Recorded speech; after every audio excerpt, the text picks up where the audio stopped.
Hey everybody, welcome back to the Hip Horse. Tommy D along with my man Johnnie Lowe. Best time of the year, horse racing season, the Breeders' Cup. We are 14 days away. I got my shirt on. I'm feeling good about it. Johnny, how you doing, my man? Breeders' Cup, 14 days away. I know you're excited. Yeah, absolutely. They're headed back to Keeneland. We're going back to Kentucky at this point.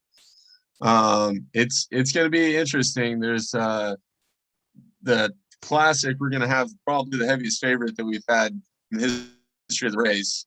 And looking back through the years, I think he'd still be the favorite in any one of the other races they've ran since 1984. But with that being said, I think that boosts the amount of horses that are probably going to go to the mile, maybe staying away from the Classic. And the sprint looks like it's going to be a really deep, even field. And it looks like the turf races, there's going to be a lot of horses shipping in from Europe. So we should get some prices and it should be some good racing. Yeah, Johnny, you always got to pay attention to those shippers, especially on the turf, the Invaders in the Classic. Seen quite a bit of winners there, but we're trying to dig in, do our research. As you said, a lot of horses jumping out of the Classic due to Flightline. The hype of this horse has been like no other there, Johnny. So we are going to dig into those races in the future here. So make sure you hit that like, subscribe here on the Hip Horse. Today, we're here to talk about the Breeders' Cup Classic 2022 from Keeneland. Like we said, 14 days away. A mile and a quarter. Flightline is the monster favorite here, and well deserving, Johnny. We're going to talk about a couple other colts here, but your thoughts on Flightline? This 4-year-old doing nothing wrong. The talk in California. I mean, have you heard more hype about a horse ever in your life than Flightline? No, I mean, looking at him, for me, pedigree wise, I think he's definitely an outlier. He's outrunning his breeding. Everything about him is just above and beyond anything that you would expect a horse to be able to do. And I know the connections have gotten, harsh feedback about, oh, why don't you run him this race? Why don't you run him that race? And the path that they've chosen to get him here, it's been a little bit unconventional with a horse like this. People want to run him every month and run him in all these big races, but they've been really patient with the horse. They've saved the horse. They're talking about running him next year. We'll see. The only horse that's actually won back-to-back Breeders' Cup Classics is a Calbred, believe it or not. It is now. But I would assume that if you'd run him back next year, that's what race you'd be hoping for if you can win this one coming up. With that being said, he has won at the distance. He won the Pacific Classic at Del Mar. The only other horse that's won the Pacific Classic and the Breeders' Cup Classic in the same year was Accelerate. And I believe he won at Churchill Downs, so he won in Kentucky as well that year. With that being said, he did win the race by almost 20 lengths. I know there wasn't the toughest competition in the world behind him, but I guarantee you those horses would have given somebody else a really stiff test. So, with that being said, we've got a horse here that's 5 for 5. That's put up unbelievable numbers. And really, we don't know what the limit is on this horse. Yeah, Johnny, I agree. Especially, I watched this morning the repeat of the Pacific Classic Grade 1. And if you haven't, you need to go back and watch it. Winning easily by 20 lengths. Never seen anything like that in a Pacific Classic win myself personally. And unbelievable to see that, Johnny. I know maybe it was the lighter field. We do have a stronger field here that he is going to face Flightline. Being a 4-year-old, we got some 3-year-olds in the mix and one 5-year-old here. John Sadler trains. You got Flavian Pratt aboard Flightline. But if we go back to 1984, Johnny, there was a 30-1 winner with Wild again being the first ever horse to win the Breeders' Cup Classic. Let's take a look at the field and see if we can maybe find a horse if Flightline can lose. I know we talked before we run the races because, obviously there can be an upset here. What was the upset you said to me that was the biggest to you before that could happen? Upset. Yeah, so I think there's Man of War was the one we were talking about. That's what I was looking for, trying to put a little trivia out there, see if anybody else thought the same thing, Johnny. The horse's name was Upset. Oh, was it Upset? Beat Yeah. Man of War. Yeah, that's where we got the word from. That's pretty cool. I didn't even know that, Johnny. How about that? We got throwing out some knowledge here for everybody. Breeders' Cup knowledge here for you. Let's take a look at some of these other ones. I think Life is Good is maybe one that interests me. 11 career starts. The son of Into Mischief, 9 wins, 1 place, earning over $3 million in 2022. Should be the speed. You got Todd Pletcher, owned by China Horse Club and Windstar Fables, Windstar Farm. So we've seen that outlet very successful. Won the Woodward last time and the Whitney. Irad Ortiz Jr., strong connections here. What are your thoughts on Life is Good? I mean, this colt doing nothing wrong. Your thoughts here? Life is Good. I think that he's definitely gonna go out to the front. Can he go a mile and a quarter? He hasn't been able to do that in the past, and he's shown that somewhere between a mile and a 16th, and on his better days, a mile and an eighth are probably the better races for him. But the fact that he's in there, it definitely adds to the pace of the race, and the fact that those tight turns at Keeneland. Who knows, maybe with those really tight turns, and I'm sure they're going to have the track playing like it's a asphalt top like they did last time. I mean, we had Nashville wasn't even in the Breeders' Cup. He ran a 107 and change. They're looking for fast time. So I think that does help him. That might help him get a little further in the race. Is it going to help him get that mile and a quarter? I don't know. Against this company, probably not. I think that the betting public, I'm going to be interested to see what they think about the horse. Yeah, Johnny, what you said caught my ears about the track being real fast. They're going to have that track lightning fast. So even if the horse ran at Keeneland and in recent times, it's been playing a little bit slower. So maybe that last run won't play as important as it does normally, because I expect like you said, they're going to speed that track up for the Breeders' Cup. It's going to be fast out there. But Life is Good, very talented. You got to like the connections there. How about Olympiad? Won 6 out of 7 starts in 2022, 1.8 million in earnings. Trained by Bill Mott, Junior Alvarado, main guy in the saddle. Won the Jockey Gold Cup from Saratoga last time out. Only loss came in the Whitney, where he finished 4th. What's your thoughts on Olympiad?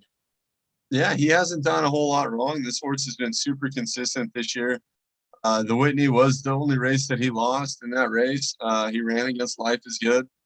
Other than that, he's been really good. He is a grade 1 winner. He did win the Jockey Gold Cup at Saratoga. They were going a mile and a quarter.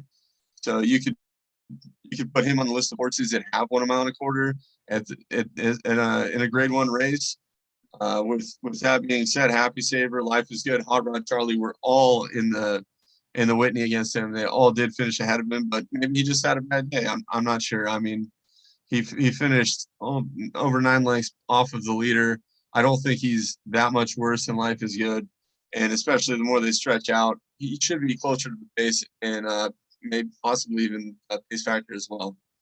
There we go. Olympiad. I like it. Some good knowledge there. Let's go to a fan favorite here. Epicenter. Won 4 out of 7 starts in 2022. It got 3 places in there too. So hitting the board every single time. I feel like this colt shows up, trained by Steve Asmussen. The jockey will be Joel Rosario.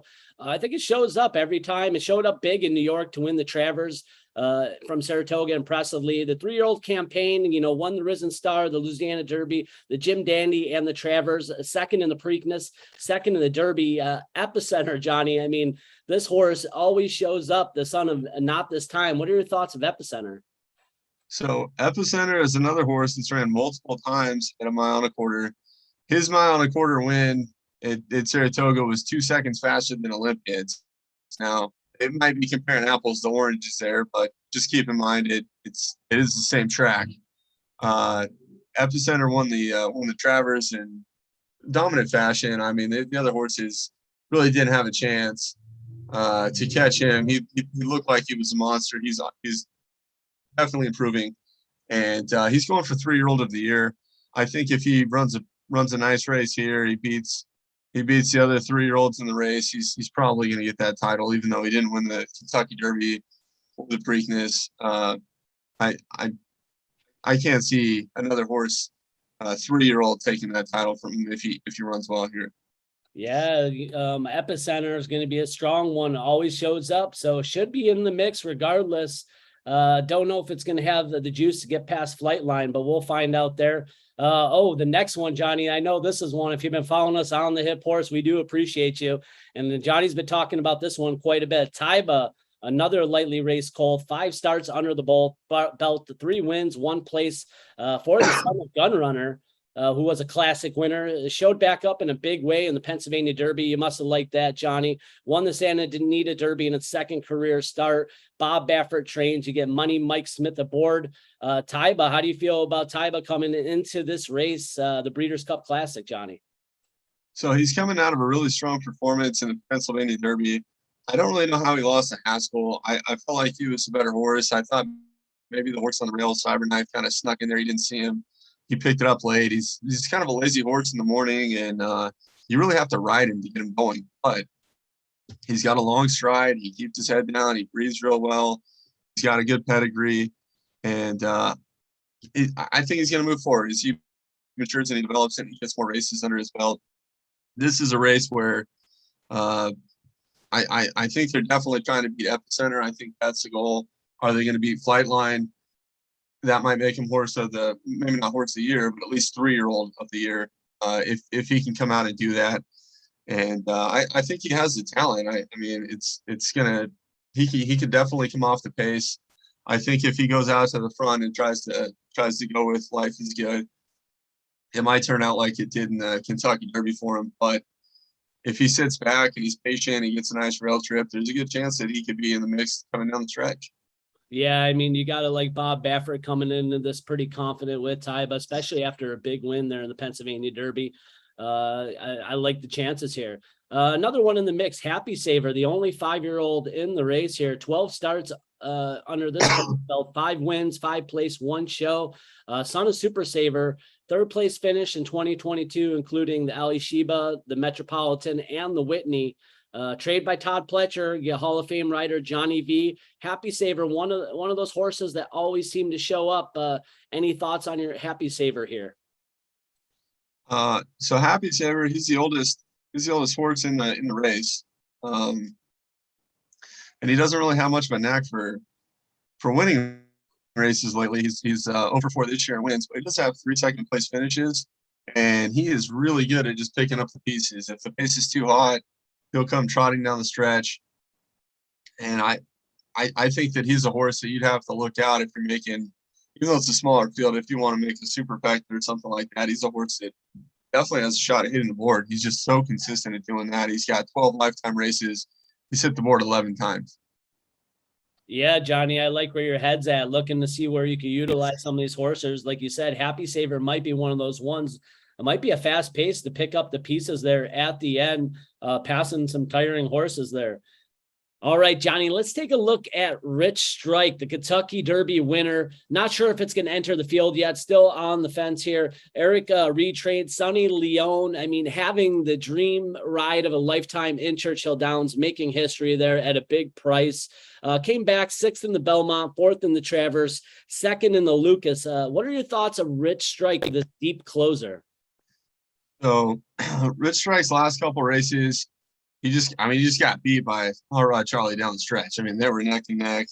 It was a battle. Hot Rod Charlie just had a little bit more heart. He ran okay in the Travers. I think people respected the effort that he had. With that being said, Belmont didn't quite go how they hoped. He ended up running 6th, got smoked in there. I think they're really running for respect. I think that's what's coming down to with this horse is they say, hey, you know what? Yeah, okay. The only win we had before the Kentucky Derby was a $30,000 maiden claimer, and the only track we've ever won at is Churchill Downs. But we think that we have a really good horse, and I think if the connections put him in, they're definitely hoping that he hits for a piece of it. I think the pace setup is going to be hot enough. The only question is he fast enough to run those horses down when they get tired, or is he going to run like he did in the Belmont? No, Johnny, I mean, dream of a lifetime for an owner to be at the Breeders' Cup. So that's where my head's thinking. Is he just there because they want to run in the Breeders' Cup? Or is this something that that's going to that's going to move forward. I mean, I'm unsure about this one. We're not even sure if Rich Strike's going to be in it yet, so we will find out there. The last one we got to talk about is Hot Rod Charlie, another experienced one in the bunch. 18 starts under the belt for Doug O'Neill, 5 starts in 2022, including 2 wins, 2 place, and a show. $5.5 million in earnings, some real money made here. Second in the Dubai World Cup, third in the Whitney, and won the Lucas last time out pretty nicely. Hot Rod Charlie, what are your thoughts here? Yeah, so we kind of liked him last year in the Breeders' Cup Classic at Del Mar. He kind of had home field advantage with Doug O'Neill training him, and that's his backyard. With that being said, they let Nick go wire to wire. Nobody really went out there and tried to run with him, or maybe nobody was fast enough to try to run with him, so they kind of let him go, and it was a fight for second place, and he ended up getting 4th. Since then, I feel like he's grown. He's gotten a little bit faster, and he's gotten some decent results. He did run a decent race at Keeneland before. Last time they had the Breeders' Cup there, he ran second to Essential Quality at 94 to 1, almost 95 to 1. With that being said, does he fit in this group? I don't know. He's kind of like the outside horse. I think he's going to be the one that people are probably going to not really bet, but he can go out to the front if it's a hot pace. He can come off the pace if he needs to. He's pretty versatile, and he shows up and he tries his best every time. He's won $3 million this year. So as far as breeding goes and everything else, I think this is just one of those horses. He's just a grinder. He's tough. He's consistent. And, we look at his last race with Rich Strike where he just nosed him out. Does that mean he's got enough class for these horses? I don't know, but I think he definitely belongs in the field. And any other year in the Breeders' Cup, you have him in there, I think he gets a little bit more respect. Yeah, I mean, Hot Rod Charlie, I'm with you. Very gutsy. Love to watch this one on the track. Lays it out there every time. So nice little field we got here for the Breeders' Cup Classic. I mean, as we said, Flightline, the dead favorite here, the hype of the town, the hype of the talk. So if you're new to the channel here, the Hip Horse, we welcome you. Talking the Breeders' Cup Classic here. We're going to be doing more Breeders' Cup information coming for you. Tommy D and Johnnie Lowe on the other side. Johnny's going to be breaking down some of the pedigree. We just want to give a brief overview of the Breeders' Cup Classic 2022 for you. Here on the Hip Horse. Guys, throw down in the comments who you like. I'd like to see how many you believe Flightline's going to win and how many you believe Flightline's going to lose. I mean, I don't see it happening, but we run the race, as Johnny said, upset beating Man of War in one of the Breeders' Cup Classic. So anything can happen. Johnny, any thoughts before we get out of here? Anything you want to say about the Classic or anything we should be looking for? Well, Upset did beat Man of War long before they had the Breeders' Cup Classic. I can't remember what the race was, but it wasn't the Breeders' Cup Classic. But with that being said, I mean, it's happened all the time. Look at Arkangas. I mean, anything can happen. They line them up in the gates. Look at Rich Strike in the Kentucky Derby. And anything can happen. We really don't know. The only thing that I do know is if Flightline does make it to the gate, anything can happen between now and then. But if he does make it to the gate, he's going to be really, really heavily favored. And I think that from a wagering standpoint, people are going to be looking to beat him. They're going to hope and pray that, he's not the horse that they saw on Pacific Classic Day. If he is, just enjoy it. I mean, obviously, if he wins by 20 lengths against a field like this, which I think is a really good field this year, you're looking at a horse that's something special. It's something that we really haven't seen. I mean, it could be that good if that's the kind of performance he brings on November 5th. Yeah, Johnny, I with you. Flightline could be the horse of the century for us, one that we'll never forget, our kids, and one we'll talk about for ages possibly. But Johnny, this is the big race for Flightline's legacy. If he comes out and does what everyone thinks he does, unbelievable and something that we will cherish as horse racing fans. But I mean, we got a good field here. It's not going to be that easy. Definitely the toughest task of Flightline's career in the Breeders' Cup Classic. Again, we appreciate you coming and joining us here on the Hip Horse. Tommy D, Johnnie Lowe. Stay tuned for more Breeders' Cup information. Hit that like, subscribe, and ring the bell, everybody. Content coming out. We don't know when it's going to pop out, so make sure to be on it here on the Hip Horse. We appreciate you, everybody. Good luck, and we'll catch you next time.